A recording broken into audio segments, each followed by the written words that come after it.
안녕하십니까. 응축수 탱크 물넘침 현상에 대해서 이번 시간에 말씀을 드리고자 합니다. 이거 벌써 세 번째 재놓고 하네. 자꾸 중간에 에러가 나가지고. 아직 제가 이 많은 그 경험이 없다 보니까 그래요.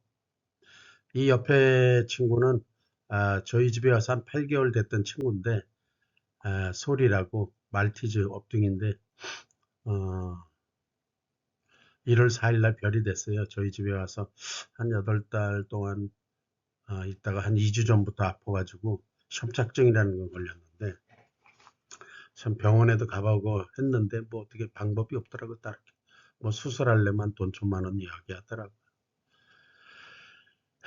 왜냐면 저희가 뭐 한두 마리 키우는 거면 상관이 없지만 저도 12마리가 있습니다. 저희 집에 12마리 유기묘를 키우다 보니까 정말 한 마리한테 깊은 애정을 쏟을 수 없다는 게 조금 안타깝습니다. 이번 시간에 응축수 탱크 물넘침의 원인과 탱크 구조, 그다음 설비별 물넘침을 어떻게 확인을 하는가, 대응 방안은 또 어떤가에 대해서 한번 짧게 말씀을 드리도록 하겠습니다. 그리고 이게 콘텐츠 자체가 모든 게 동영상이 길면은 지루해요. 가능하면 이제부터는 앞으로는 짧게 하겠습니다. 응축수 탱크 물넘침 원인으로는 이건 상시적인 거죠. 어느 날 갑자기 이렇게 물이 넘치는 거지 늘 넘쳐오던 것이 아니라 어느 날 갑자기 물이 계속 넘친다면 보통 원인으로는 탱크 내부에 있는 급수 볼탑의 문제, 그 다음에 급수관에 되어 있는 전자밸브의 문제, 급수 수위 조절 컨트롤 LIC, 전극봉 이런 부분에 있어서의 불량. 대부분은 근데 이거죠. 열교환기 코일의 크랙, 갈라짐, 깨짐, 또 급탕 열교환기의 크랙이나 코일 크랙이나 갈라진 깨짐이 주로 요 두 가지가 많이 차지하죠.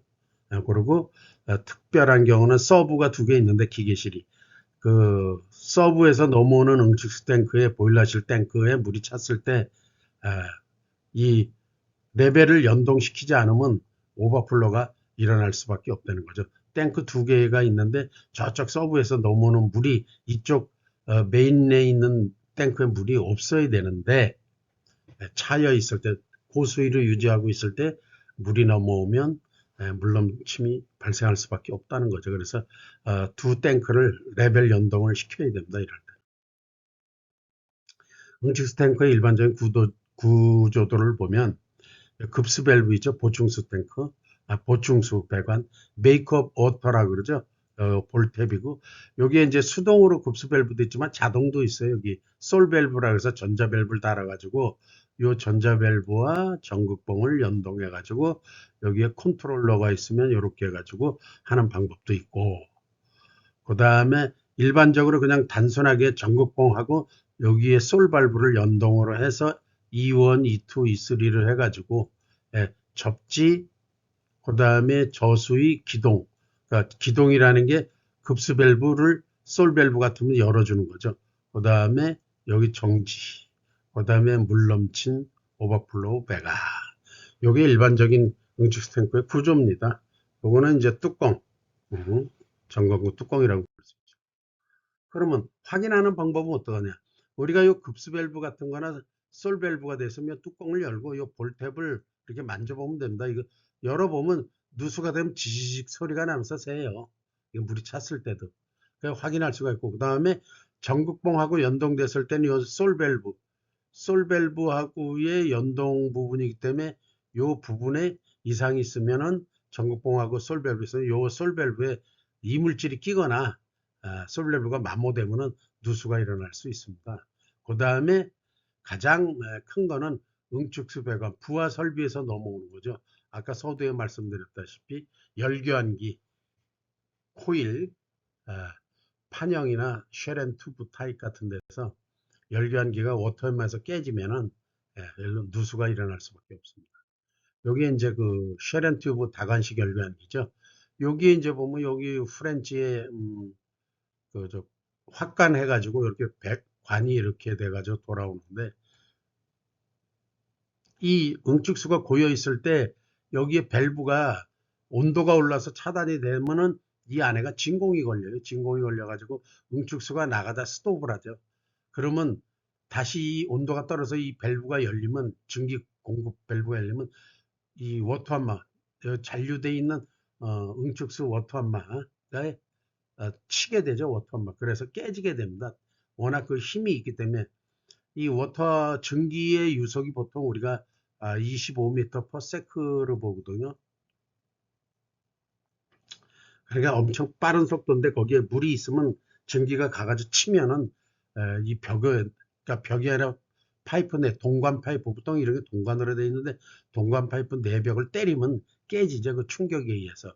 그러거나 여기 프렌치 부분에 그 화끈한 부분이 충격에 의해서 이렇게 틈이 생겨서 물이 새고 합니다. 그래서 이 동관 중간도 깨지는 것도 있고 여기 프렌치 부분에 누수가 있어서 물이 계속 나온다고 볼 수가 있습니다. 여기와 같이 요 상부로 그 증기가 들어가서 하부로 이렇게 물이 나오게 돼 있는데 응축수가 이렇게 깨지면 물이 나와요. 지금 요거 같은 경우는 한 지금 탱크 물을 채우면서 확인하는 중인데 여기에 한 서너 군데 나갔어요.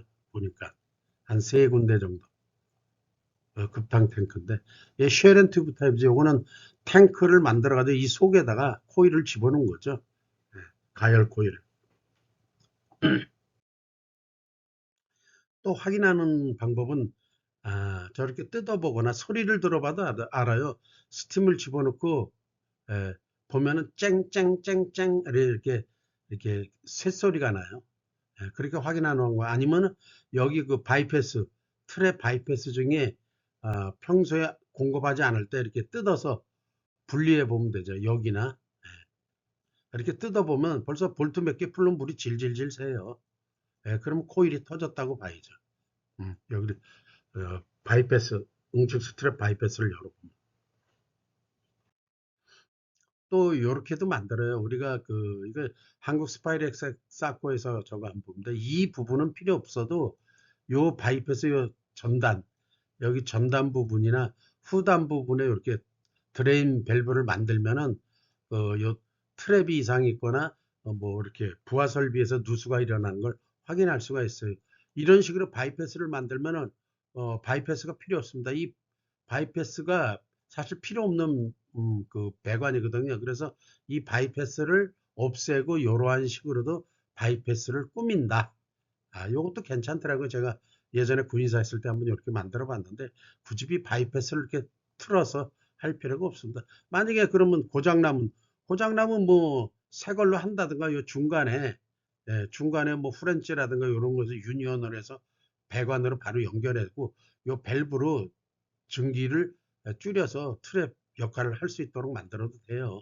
지금은 이 바이패스를 안 짜는 게 제가 볼 때는 맞다고 봅니다. 이렇게 여기 그 드레인을 만들면 확인도 가능하고 만약에 여기가 고장나면 요거를 뭐 만들어서 일단 배관으로 끼울 수도 있고 부속이 없으면 이 바이패스를 열어서 바닥으로 일시적으로 흘려보내도 뭐 기계 부하설비 운영하는 데 지장 없으니까. 그래서 우리가 아까도 서두에 말씀드렸지만 이 응축수 탱크를 두 대 연동해가지고 서브에서 넘어오는 응축수, 이 기계실에 있는 응축수가 고수위가 됐을 때 서브에서 응축수가 넘어오면 물이 넘칠 수밖에 없죠. 그래서 서브 기계실과 여기 메인 보일러실의 이 응축수 탱크 레벨을 이거를 컨트롤러로 레벨 LIC 제어를 해가지고 그쪽하고 이렇게 같이 연동이 돼서 여기에 물이 없을 때 넘어올 수 있는 구조로 장치를 해야 된다고 말씀을 드립니다. 예, 저희 회사는 여러분들과 같이 기술인들과 같이 성장해 나가는 회사입니다. 기업이고 또 저희들은 여러분한테 가서 공사를 하거나 세관을 실시하면 현장 에너지 진단을 전부 무료로 해드립니다. 언제든지 관심 있으면 연락 주세요. 기술인이 최고가 되는 날까지 저는 열심히 노력하고 부족한 것이 많지만은 또한 최선을 다해서 공부하고 연구해서 여러분들이 살아가는데 도움이 될 수 있도록 노력하겠습니다. 여기 있는 분들은 군대 동기들이에요. 어디서 뭐 하는지 모르겠고. 그다음에 이 유튜브 채널은 제목이 화력전 체제전입니다. 많이들 애용해 주시고, 여러분들이 기술인을 살아가는데 보일러 분야에 도움이 됐으면 합니다. 감사합니다.